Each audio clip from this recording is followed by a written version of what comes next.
హరి ఓం శ్రీకృష్ణ శరణం మమ శ్రీ గురుభ్యో నమ. శ్రీమన్ మహాభారతంలో ఆది పర్వంలో మనం 176వ అధ్యాయం చెప్పుకుంటున్నాం. ఇందులో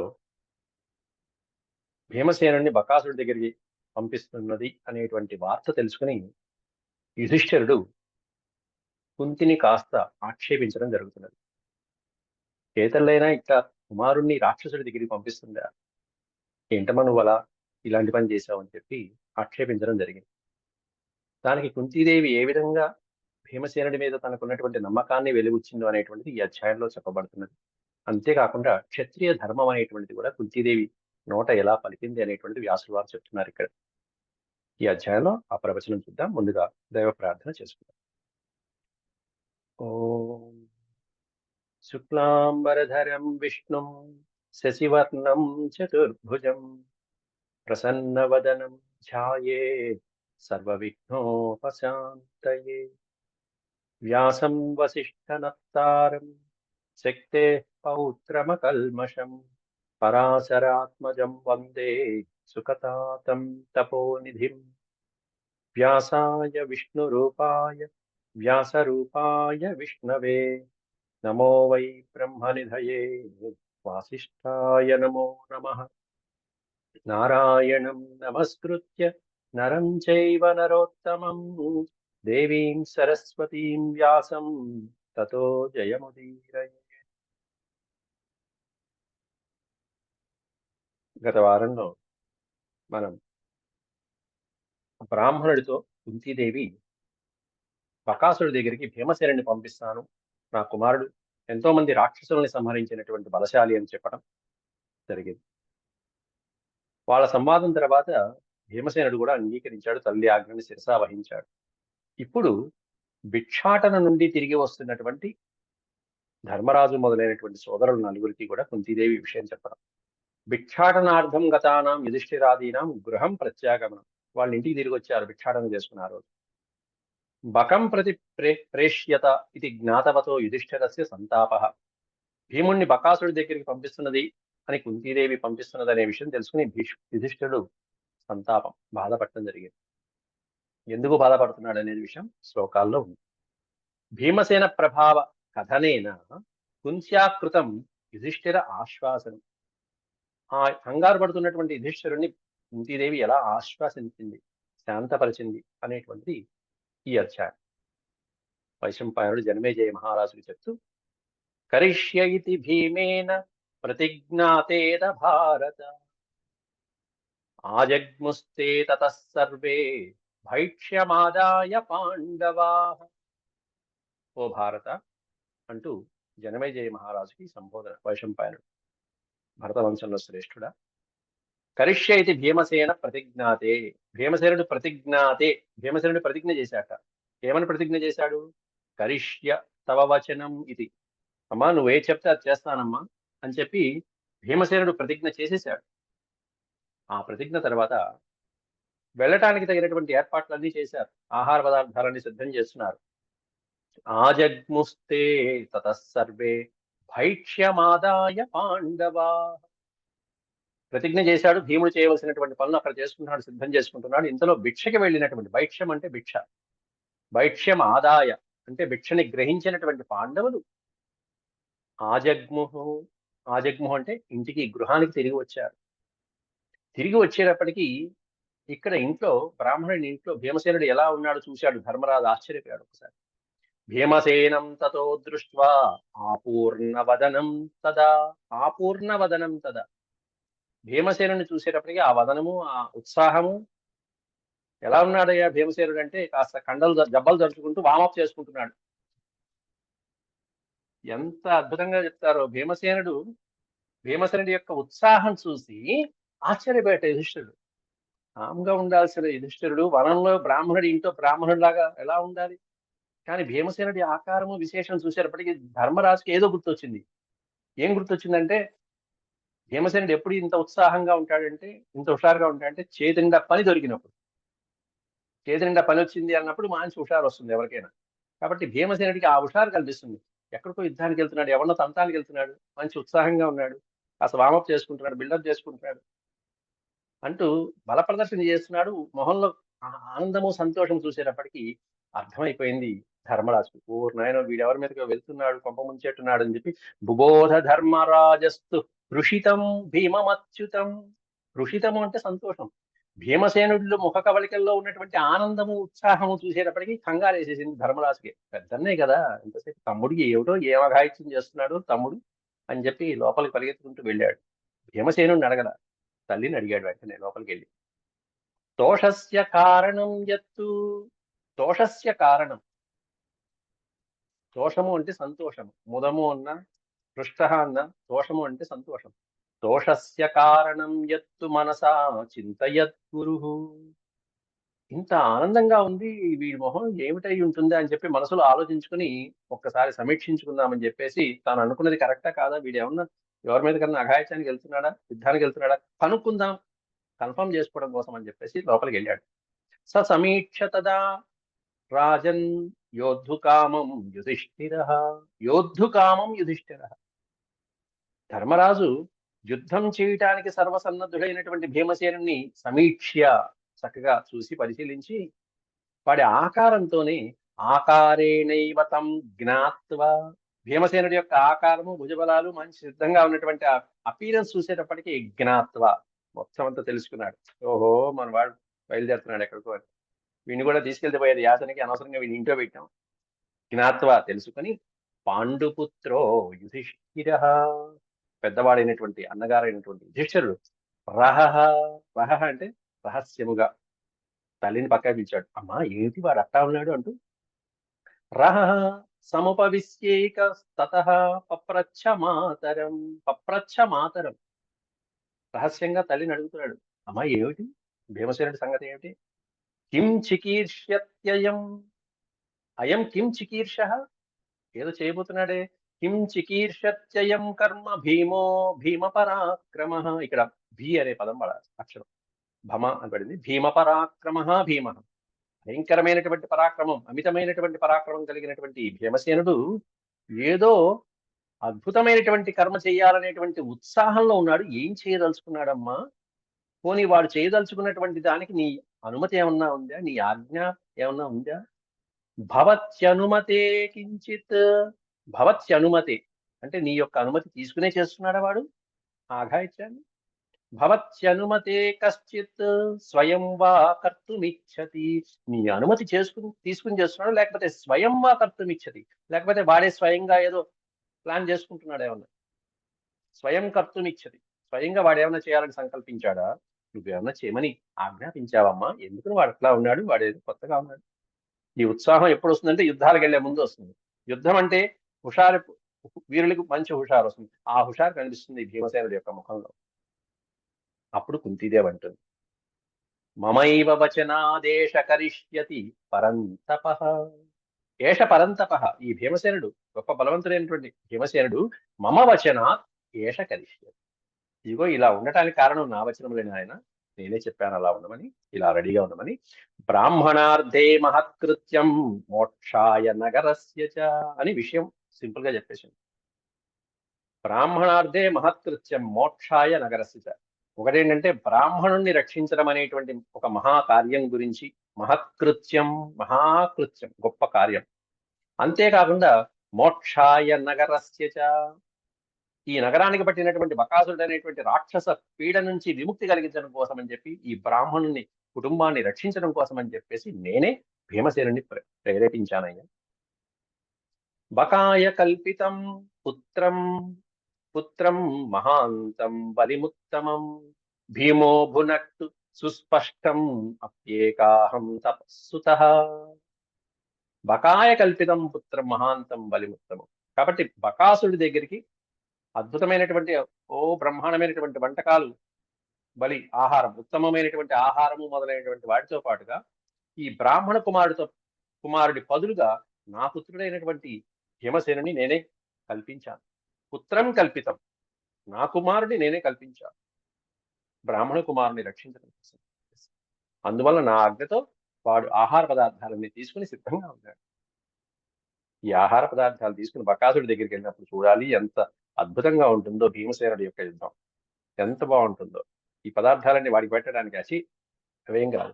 ఈ పదార్థాలన్నీ ఈయన ఒక్కసారి స్వాహా చేసేస్తాడు భీమసేనుడు. ఇన్ని పదార్థాలు తీసుకుని ఏదో బాగుంది భోజనం అనుకుంది. యుధిష్ఠిర ఉవాచ, ధర్మరాజు అంటున్నాడు. ఒక్కసారి ఆశ్చర్యపోయాడు తల్లి ఆ విధంగా. నేనే రాక్షసుడి దగ్గరికి పంపిస్తున్నాను రా అబ్బాయి అనేటప్పటికీ కంగారు పడిపోయి, ధర్మరాజు లోపల భీమసేనుడి మీద ఎంత అద్భుతమైనటువంటి ఆలోచన ఉంది, భీమసేనుని చూసుకుని తాను ఏ విధమైనటువంటి ఈ ప్రణాళికలో ఉన్నాడనేటువంటి విషయాలు కొన్ని కొన్ని బయటపడుతున్నాయి ఇక్కడ. ఏంటంటే, కిమిదం సాహసం తీక్ష్ణం భవత్యా దుష్కరం కృతం. కిమిదం సాహసం, ఇంత తీక్ష్ణమైనటువంటి సాహసం, కఠోరమైనటువంటి నిర్ణయం ఎందుకు తీసుకున్నావమ్మా నువ్వు? దుష్కరమైనటువంటి కృతం ఇది. అంటే అతి క్లిష్టమైనటువంటి సాహస కార్యం నువ్వు చేసావు ఈరోజు. ఎందుకంటే ఎవరైనా కన్నకుమారుని పరిత్యాగం చేస్తారా? త్యజిస్తారా? వదిలిపెట్టేస్తారా? పరిత్యాగం హి పుత్రస్య న ప్రశంసంతి సాధవః. సాధవః అంటే సత్పురుషులైనటువంటి వాళ్ళు ఎప్పుడు కూడా తన కుమారుణ్ణి త్యాగం చేయటం అనేటువంటి పనిని ప్రశంసించరు. నా ప్రశంసంతి, ఎప్పుడు కూడా ప్రశంసించరు. కుమారుణ్ణి త్యాగం చేసేశారు అని ఏదో గొప్పగా చెప్పుకుంటున్నామేమో, చాలా తప్పది. సత్పురుషులైనటువంటి వాళ్ళు, బుద్ధి ఉన్నటువంటి వాళ్ళు ఎవరు దాన్ని మెచ్చుకోరు, ప్రశంసించరు, గర్హిస్తారు, నిందిస్తారు. అట్లాంటిది నువ్వు కథం పరసుతస్యార్థే స్వసుతం త్యక్తుమిచ్చసి. పరసుత, సుత అంటే కుమారుడు, పరసుత అంటే ఇతర కుమారుడి కోసం అని చెప్పేసి నీ కుమారుని నువ్వెలా త్యాగం చేస్తున్నావు? పక్కన బ్రాహ్మణ కుమారుని కోసం అని చెప్పేసి పరసుతస్యార్థే స్వసుతం, నీ కుమారుణ్ణి కథం త్యక్తుమిచ్చసి మాత, నువ్వెలా వదిలిపెట్టాలనుకుంటున్నావమ్మా? లోకవేద విరుద్ధం హి, ఇది లోక విరుద్ధమైనటువంటి కర్మ నువ్వు చేస్తున్నావు. దాని బదులు ధనం ఇస్తామో, గోవులు ఇస్తామో, ఇంకోటి ఇస్తామో, ఏదో ఇస్తామో, సహాయం చేయమంటే చేస్తాం కానీ ప్రాణత్యాగమా? ఇంకేమన్నా అందులో భీమసేనుడా? లోకవేద విరుద్ధం హి పుత్రత్యాగ కృతం త్వయా. ఈ పుత్రత్యాగంతో లోకానికి విరుద్ధమైనటువంటి కర్మ నువ్వు చేశావమ్మా అంటూ కుంతీదేవిని ఆక్షేపిస్తున్నాడు ఇక్కడ. లోకానికి విరుద్ధమైనది, సాధువులు మెచ్చుకోనటువంటి పని నువ్వు చేస్తున్నావు. పైగా భీమసేనుడి యొక్క బాహువులు పరాక్రమం మీద మేమెంత ఆధారపడి ఉన్నామో తెలుసా? యస్య బాహు సమాశ్రిత్య, యస్య అంటే ఎవరి యొక్క బాహు పరాక్రమం మీద మేము ఇంతకాలం ఆధారపడి జీవించామో వాణ్ణి నువ్వు పంపిస్తున్నావు అంటున్నాడు. యస్య బాహు సమాశ్రిత్య సుఖం సర్వే శయామహే. ఏ బలవంతుడైనటువంటి భీమసేనుడి యొక్క పరాక్రమాన్ని ఆశ్రయించి, సమాశ్రిత్య అంటే ఆశ్రయించి, వయం సర్వే సుఖం శయామహే, మనం అందరం హాయిగా సుఖంగా నిద్రపోతున్నాము. శయామహి అంటే నిద్రపోవుట. నిశ్చింతగా నిద్రపోతున్నాం అరణ్యాల్లో కూడా. వాడు నిద్రపోకుండా కాపలా కాస్తున్నాడు రాత్రి. అలాగేగా హిడింబాసుడిని నుంచి రక్షించింది. అలాగే రాజ్యం చాపహృతం క్షుద్రై రాజీహీర్షామహే పునః యస్య దుర్యోధనో వీర్యం చింతయన్నమితోజసః నసేతే రజనీ సర్వా దుఃఖాశ్చ కునినాసః.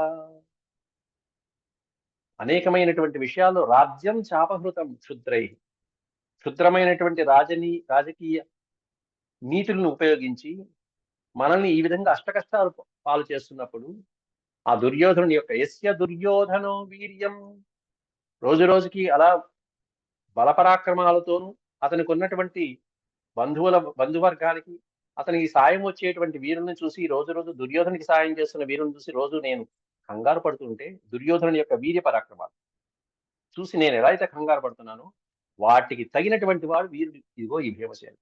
అట్లాంటి భీమసేనుని వదిలిపెట్టేస్తున్నావు నువ్వు. యస్య దుర్యోధనో వీర్యం, దుర్యోధనుని వీర్యంతో సమానమైనటువంటి పరాక్రమాలు కలిగినటువంటి వాడు, అంతకంటే మించిన పరాక్రమం ఎవరికైతే ఉందో, యస్య అంటే ఎవరిదైతే ఉందో అటువంటి వాడిని నువ్వు వదిలిపెట్టేస్తున్నావు. యస్య వీర్యస్య వీర్యేణ ముక్త జతుగృహాద్వయం. జతుగృహము అంటే లక్క ఇంటి. లక్క ఇంటిలోంచి ఎవరి పరాక్రమంతో అయితే మనం క్షేమంగా బయటపడ్డాము, ముక్త అంటే రక్షించబడ్డాము, విడిచిపెట్టబడ్డాము, ఆ ఆపద నుంచి ఎలా అయితే మనం గట్టెక్కాము, యస్య వీర్యేణ ఎవరి పరాక్రమంతో అయితే మనం ఆ ఆపద నుంచి గట్టెక్కామో, అంతేకాకుండా అన్యేభ్యశ్చైవ పాపేభ్యో నిహతశ్చ పురోచన, పాపాత్ముడైనటువంటి ఆ పురోచనుడి యొక్క ఆలోచనని పురోచనలు మొదలైనటువంటి అన్యేభ్యశ్చ అంటే ఇట్లాంటివి ఎన్నో ఆపదల నుంచి రక్షించినటువంటి వాడు కదా భీమసేనుడు. అటువంటి పరాక్రమవంతుడైనటువంటి భీమసేనుడి మీద ఆధారపడి మనం జీవించామిన్నాళ్ళు. అంతేకాకుండా యస్య వీర్యం సమాశ్రిత్య వసుపూర్ణాం వసుంధరాం. వసుపూర్ణాం వసుంధరాం. వసుపూర్ణం అంటే సంపదలు, సమస్త సంపదలతో నిండినటువంటి ఈ భూమండలాన్ని అంతా కూడా యస్య వీర్యం సమాశ్రిత్య, ఎవరి పరాక్రమంతో అయితే ఆధారపడి తర్వాత రాబోయేటువంటి యుద్ధంలో మనం ధార్తరాష్ట్రుని ఓడించి మనం ఆ భూమినంతటిని వశం చేసుకోవాలని అనుకుంటున్నాను, అటువంటి భీమసేనుని నువ్వు పంపిస్తున్నావా? అంటే దుర్యోధనుని ఓడించి తర్వాత ఈ భూమిని అంతటిని కూడా మనం చేజెక్కించుకోవాలి. ఇది మనకు సంబంధించింది. పాండురాజు యొక్క పిత్రార్జితం ఇది. అట్లాంటిది ఎవరి పరాక్రమంతో చేజెక్కించుకోవాలి? భీమసేనుడి యొక్క పరాక్రమం. ఇమాం మన్యామహే ప్రాప్తాం నిహత్య ధృతరాష్ట్రజాన్. నిహత్య అంటే సంహరించి. ధృతరాష్ట్రాదుల్ని అంటే ధృతరాష్ట్రుని కుమారుని ధార్తరాష్ట్రులు ఎవరైతే ఉన్నారో దుర్యోధనాదుల్ని, ఆ కౌరవుల్ని సంహరించి ఓడించి ఇదిగో మనకి రావలసినటువంటి సంపూర్ణాం వసుంధరాం, వసుపూర్ణాం వసుంధరాం, సంపూర్ణమైనటువంటి ఐశ్వర్యంతో నిండిన ఈ భూమంతటిని ఎవరి ఆశ్రయంతో, ఎవరి బలపరాక్రమాల మీద ఆధారపడి నేను పొందాలనుకుంటున్నాను, అట్లాంటి భీమసేనుని నువ్వు పంపిస్తున్నావమ్మా. అంటే ధర్మరాజు యొక్క ప్రణాళిక అట్లా ఉంది. ఈ భీముని జాగ్రత్తగా చూసుకోవాలి. భీముడు ఇప్పుడు కాదు, ముందు ముందు కూడా భీమసేనుడు ఒక రోజు కనిపించకపోతే కంగారు పడిపోతాడు. అరణ్య పర్వంలోనూ అలాగే జరుగుతుంది. భీమసేనుడు ఏడమ్మ రాలేదా అంటాడు. ద్రౌపది భీముడు ఎక్కడ అంటాడు. భీమసేనుడి అడుగు జాడలు చూసుకుంటూ వెళ్తాడు. నహుష ప్రశ్నల దగ్గర అక్కడ, గంధమాదన పర్వతం దగ్గర అక్కడ. మామూలు అట్లాంటి ప్రేమ కలిగి ఉన్నటువంటి వాడు ఆ అన్యోన్య సోదరులు వాళ్ళందరూ కూడా. అంతేకాకుండా భీముడు యొక్క బలం మీద ఆధారపడి ఉన్నాను అని ధర్మరాజే స్వయంగా చెప్తున్నాడు ఇక్కడ. కశ్చిన్ను దుఃఖమా ఏమన్నా తస్య వ్యవసితస్యాగో బుద్ధిమాస్థాయ కాంత్వయా. ఈ విధంగా నువ్వు చేయడానికి కారణం ఏమై ఉంటుందమ్మా? ఇలా ఆలోచించావు, ఎప్పుడు నువ్వు ఇలా ఆలోచించావు కదా, బహుశా అరణ్యవాసంలో ఇట్లాంటి కష్టాలు పడి పడి పడి పడి నీ బుద్ధి ఏమన్నా కశ్చిన్ను దుఃఖైర్బుద్ధిస్తే విలుప్త గత చేతసః అంటూ చెప్తున్నాడు. విలుప్త అనే పదానికి అర్థం బుద్ధి విలుప్త. నీ బుద్ధి ఏమన్నా కొంచెం మందగించిందా, చెలించిందా? ఎందుకు ఇలాంటి ఆలోచన చేశావు? కష్టాలు పడి పడి, దుఃఖాలు పడి పడి నీ మనసు ఏమన్నా అలా బాధపడి ఈ విధంగా ఆ బాధలో చేసినటువంటి కార్యమా, లేకపోతే చెప్పమ్మ దానికి తగ్గట్టుగా నేను కూడా ప్రతిక్రియ చేసుకుంటాను అని చెప్పడం. కష్టాలు వచ్చినప్పుడు మన మనసు దిగులులోనో కష్టాల్లోనూ ఉన్నప్పుడు ఇటువంటి ఆలోచనలు వస్తుంటాయి. కాబట్టి అట్లాంటి ఆలోచన మధ్యలో నువ్వేమైనా చేసిన నిర్ణయమా, తీసుకున్న నిర్ణయమా ఇది అని అడుగుతున్నాడు. కశ్చిన్ను దుఃఖైర్బుద్ధిస్తే విలుప్తాః గత చేతసః. నీ మనస్సు ఏమైనా చెల్లించిందా అంటే కుంతీదేవి అదేమీ లేదు నాయన అని చెప్పి అసలు విషయం చెప్తుంది. యుధిష్ఠిర న సంతాపస్త్వయా కార్యో వృకోదరే. భీమసేనుడి మీద నువ్వేమి బాధపడమాకు నాయన. భీమసేనుడి గురించి నువ్వేం బెంగ పెట్టుకోక. ఓ యుధిష్ఠిర న సంతాపః కార్య నాయం బుద్ధి దౌర్బల్యాత్ వ్యవసాయ కృతో మయా. అంతేకాకుండా కష్టాలు అనుభవించడం వలన నేను తీసుకున్న నిర్ణయం కాదు ఇది. ఏదో చిరాకుతోనో పరాకుతోనో తీసుకున్న నిర్ణయం కాదు. బుద్ధి చెలించి తీసుకున్న నిర్ణయం అసలు కాదు. బుద్ధి దౌర్బల్యం అంటే అది. బుద్ధి నశించడం వల్ల తీసుకున్నటువంటి నిర్ణయం అయితే కానే కాదు. అంతేకాకుండా నచ శోకేన బుద్ధి సా విలుప్త గత చేకసః. శోకేన బుద్ధి సా విలుప్త. శోకంలో బుద్ధి విలుప్తం అవుతూ ఉంటుంది. బాధలు కష్టాలు వచ్చినప్పుడు విలుప్తం అవుతుంది. అలా తీసుకున్న నిర్ణయం మాత్రం కాదు ఇది. కానీ తీసుకున్న నిర్ణయానికి కారణం ఏమిటి అంటే ఇహ విప్రస్య భవనే వయం పుత్ర సుఖోషితా. విప్ర అంటే బ్రాహ్మణుడు. విప్రస్య భవనే, ఈ బ్రాహ్మణుడి యొక్క భవనంలో, ఇంటిలో వయం సుఖోషితా పుత్ర. ఓ ధర్మజ, ఇంత సుఖంగా గడుపుతున్నాం మనం ఈ బ్రాహ్మణోత్తముడి ఇంటిలో. అజ్ఞాతంగా గడుపుతున్నాం. అజ్ఞాతం అంటేనే రక్షించబడుతూ గడుపుతున్నాం మనం. ఎవరి నుంచి రక్షించబడుతూ? అజ్ఞాత ధార్తరాష్ట్రాణం సత్కృత వీతమన్యవః. ధార్తరాష్ట్రుల యొక్క నీచమైనటువంటి తలంపుల నుంచి, వాళ్ళ క్రోధము, ఈర్ష్య, ద్వేషాలు మొదలైనటువంటి వాటి నుంచి ఇవేమీ లేకుండా, ద్వేషము అసూయలు లేకుండా హాయిగా గడుపుతున్నాం, సుఖంగా ఉంటున్నాం మనం. బ్రాహ్మణుని యొక్క ఇంటిలో ఉన్నప్పుడు ఆ స్థల ప్రభావంతో ప్రశాంతత లభించిందని కుంతీదేవి స్వయంగా చెప్తుంది ఇక్కడ. అట్లా ఉంది ఆ వాసం. అంటే అరణ్యంలో ఉన్నా, అన్ని కష్టాల్లో ఉన్నా గూడా, మనం ఇక్కడ ఇంత సుఖంగా ఉన్నాంరా కారణం ఏమిటంటే వీతమన్యవః, ఈర్ష్య, ద్వేషాలు, క్రోధాలు, అసూయలు ఏమీ లేకుండా ప్రశాంతంగా ఉన్నానురా అని చెప్పి చెప్తుంది. ఎక్కడ రాజభవనాల్లో నివసించవలసినటువంటి రాజమాత ఇక్కడ అడవుల్లో కూడా ఇంత కష్టాల్లో కూడా హాయిగా సుఖంగా ఉన్నామనే మాట చెప్తుంది చూసారా? అది చాలా అద్భుతమైనటువంటి మాట. సుఖోషిత అనే పదం పెట్టిందక్కడ. మనం ఇక్కడ చాలా సుఖంగా ఉన్నాం ఈ బ్రాహ్మణుడి ఇంటిలో అని చెప్తుంది. కాబట్టి ఈ బ్రాహ్మణోత్తముడికి కష్టం వచ్చినప్పుడు మనం ఆదుకోవాలి. పరోపకారం చేయాలి. అది ముఖ్యమైనది. తస్య ప్రతిక్రియా పార్థ మమేయం ప్రసమీక్షిత. కాబట్టి ఈ బ్రాహ్మణోత్తముడికి ఏదో ఒక ప్రతిక్రియ అంటే ఉపకారం చేయాలి అనేటువంటిది నా సంకల్పం. ఎప్పటినుంచో అనుకుంటున్నాను.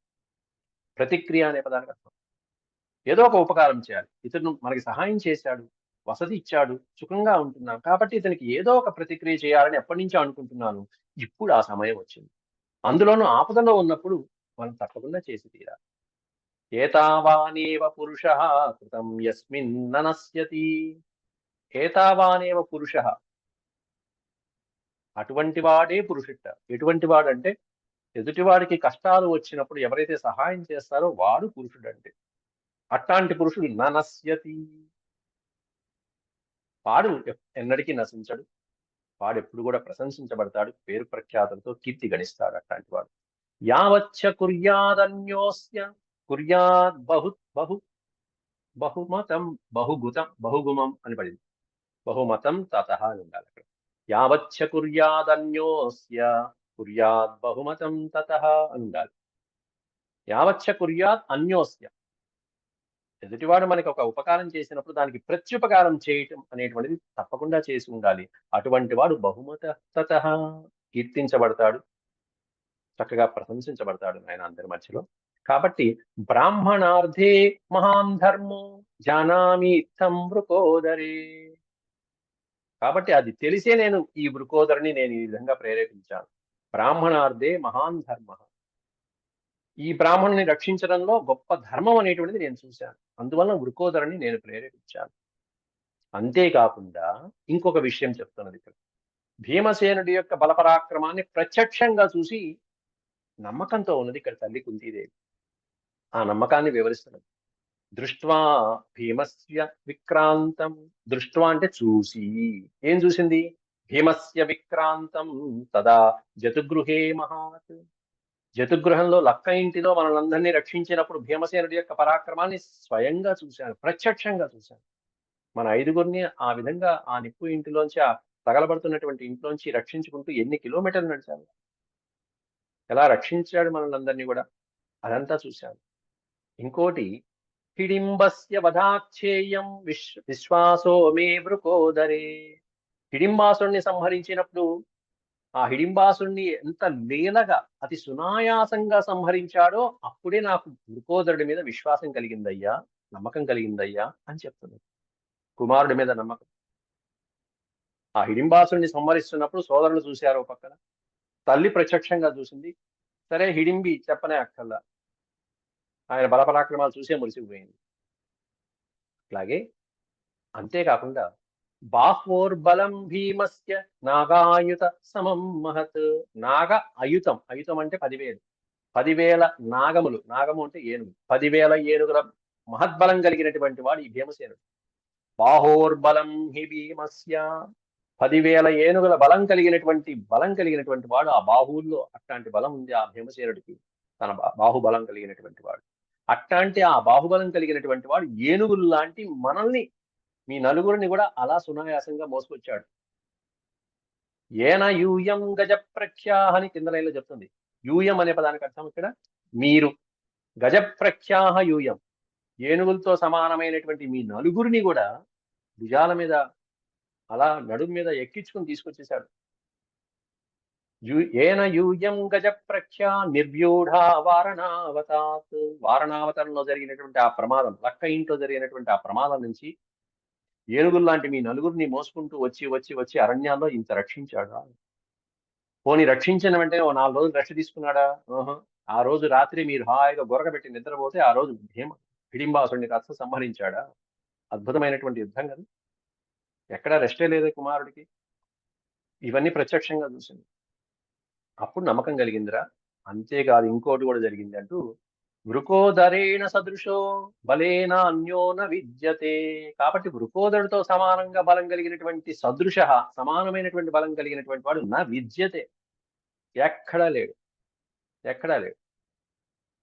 ఇంకా చెప్పాలంటే మానవుల్లో కాదు, దేవతల్లో కూడా లేదు. ఆ వజ్రధరుడైనటువంటి ఇంద్రుడిని వచ్చినా సరే భీమసేనుడు హాయిగా అవలీలగా జయించేస్తాడంటూ భీమసేనుడి మీద ఉన్నటువంటి నమ్మకాన్ని వ్యక్తపరుస్తుంది కుంతీదేవి. యో వ్యతీయాద్యుధి శ్రేష్టమపి వజ్రధరం స్వయం. వజ్రధరం స్వయం శ్రేష్టమపి. వజ్రధరుడైనటువంటి ఇంద్రుడు స్వయంగా వచ్చి యుద్ధమునందు నిలిచినా సరే మనవాడే గెలుస్తాడు, భీమసేనుడే గెలుస్తాడు. అట్లాంటి భీమసేనుడు చిన్నప్పుడే జాతమాత్ర పురాచైవ మమాంకాత్ పతితో గిరౌ. మమాంకము అంటే అంకము అంటే ఒడి. మమ అంకాత్ పతిత గిరౌ. చిన్నప్పుడే పుట్టినటువంటి 7వ రోజు 8వ రోజే ఆ కొండల మీద గుట్టల మీద అలా తిప్పుతూ ఉంటే, ఒళ్ళో పెట్టుకుని తిప్పుతుంటే వెనకాల ఏదో పులి వచ్చిందని చెప్పి ఆ పులి యొక్క శబ్దం వినంగానే కంగారుతో కుంతిదేవి ఒక్కసారిగా పైకి లేస్తే, నా ఒళ్ళో ఉన్నటువంటి భీమసేనుడు పిల్లవాడు కాస్త కింద పడిపోతే ఆ కొండ రాయి పప్పు అయిపోయిందిరా. చూర్ణం అయిపోయింది. శరీర గౌరవాదస్య శిలా గాత్రైర్విచూర్ణిత. శరీర గౌరవాత్, మనవాడి యొక్క శరీర సౌష్ఠవంతో ఆ బలంతో ఆ కొండ శిల కాస్త గాత్రై విచూర్ణిత. వీడి యొక్క శరీర బలానికి ఆ కొండ యొక్క ఆకృతి కాస్త విచూర్ణిత. పొడి మిక్సీ గ్రైండర్ పట్టినట్టు అయిపోయింది, చూర్ణం అయిపోయింది. కాబట్టి తదహం ప్రజ్ఞయా జ్ఞాత్వా బలం భీమస్య పాండవ. కాబట్టి ఇతని యొక్క ప్రజ్ఞను తెలుసుకుని, ఇతని యొక్క బలాన్ని తెలుసుకుని చేసినటువంటి పని నాయన ఈ నిర్ణయం. ప్రతికార్యే చ విప్రస్య తతః కృతవతీమతిం.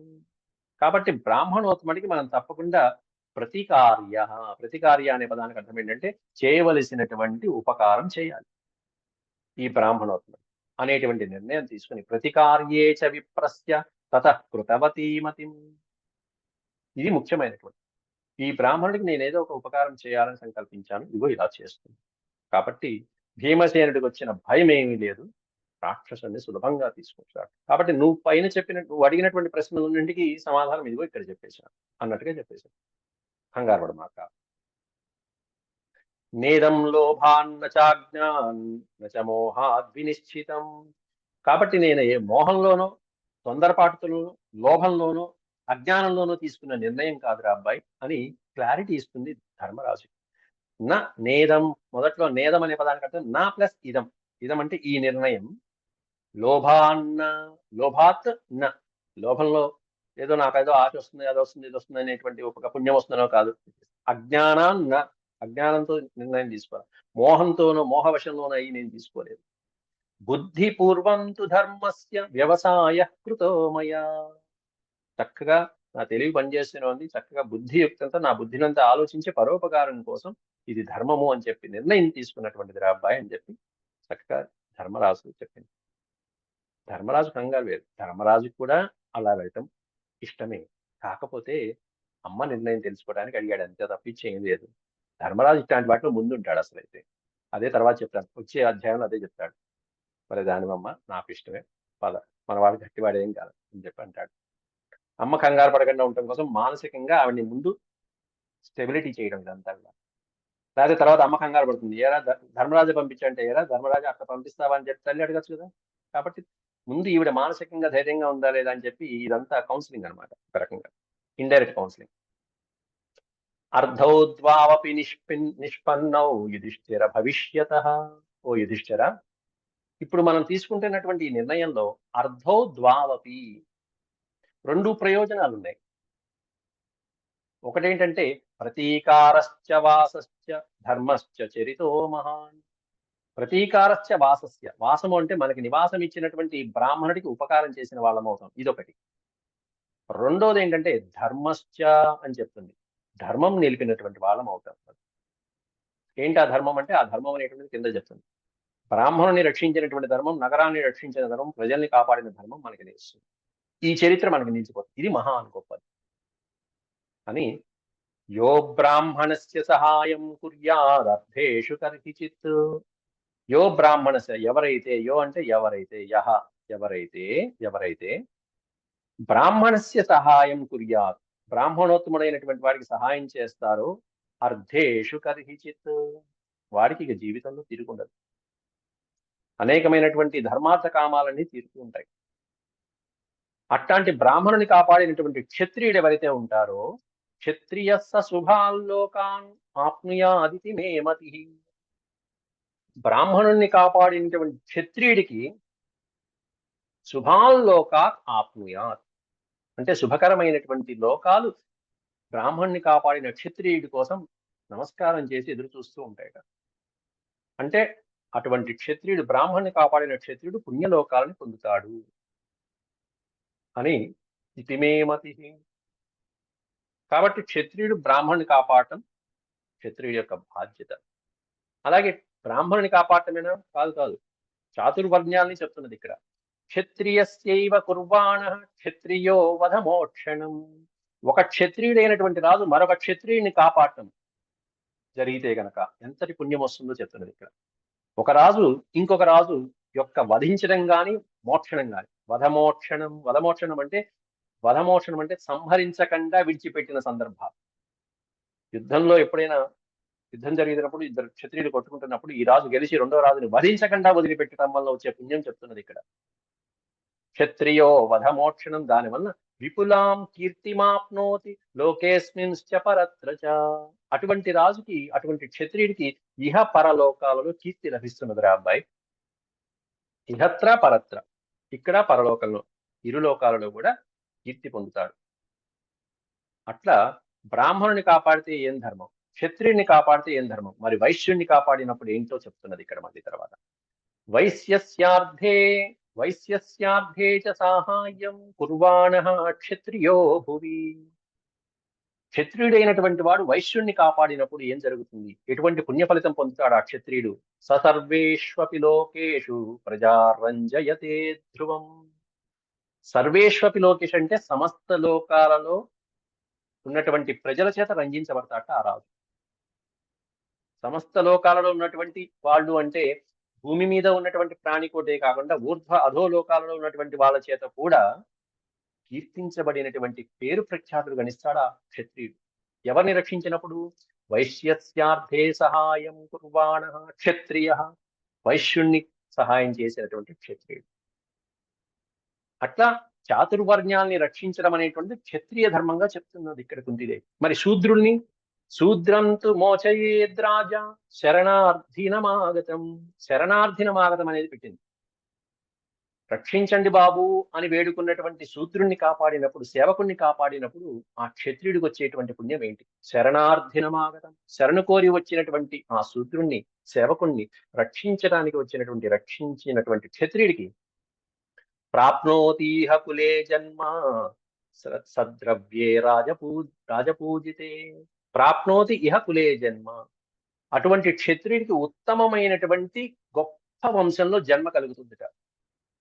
ఎటువంటి వంశం అంటే సద్రవ్యే రాజపూజ్యతే. చక్కటి సిరి సంపదలతో వెలసెల్లేటువంటి రాజపూజ్యతే అంటే రాజుల చేత, గొప్ప గొప్ప వంశాల చేత కీర్తించబడేటువంటి వంశంలో జన్మ కలుగుతుందిట తర్వాత మళ్ళీ. అటువంటి శూద్రుడికి సహాయం చేయటం వల్ల, శరణాగతి వచ్చినటువంటి శూద్రుడికి సహాయం చేయటం వల్ల ఇదిగో ఇట్లాంటి ఉత్తమమైన జన్మ కలుగుతుంది అని చెప్పి అంతా చెప్పి, ఏవం మాం, ఈ విధంగా, ఇవి నేను చెప్తున్న మాటలు కాదయ్యా, వ్యాసుడు నాకు చెప్పిన మాటలు గుర్తు చేస్తున్నాను నీకు అన్నాడు ఇవన్నీ. ఏవం మాం భగవాన్ వ్యాసుడు పురా పౌరవనందన. పురా అంటే ఎప్పుడో నాకు చెప్పాడు కాబట్టి.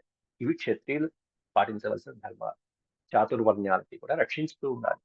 ప్రోవాచాసుకర ప్రజ్ఞ తస్మాదేవం చికీర్షితం. అందువల్ల ఇవన్నీ ఆలోచించి తీసుకున్న నిర్ణయం రా అబ్బాయి, నువ్వు కంగారు మాకు. కుంతీదేవి ఈ విధంగా చెప్పినటువంటి ఈ చివరి 4 శ్లోకాల్లో ఒక లాజిక్ ఆలోచిస్తే ఒక అద్భుతమైన విషయం బయటపడుతుంది. ఇదే మాటలు పక్కన బ్రాహ్మణుడు కూడా వినుంటే అమ్మా మీరు బ్రాహ్మణులు కదా, క్షత్రియులా అనేవాడు.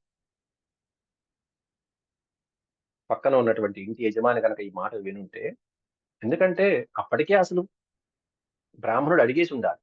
రాక్షసుడిని సంహరించినంత శక్తి సామర్థ్యాలు బ్రాహ్మణుడికి ఉండవు కదా! అమ్మా మీ అబ్బాయిని పంపిస్తానంటావేమిటి అని అడుగుండాలి. అడగల పాపం అమాయకుడు. పిచ్చి బ్రాహ్మణుడు. ఎందుకంటే ఇదే ప్రశ్న పరశురాముడికొచ్చింది కర్ణుడి దగ్గర.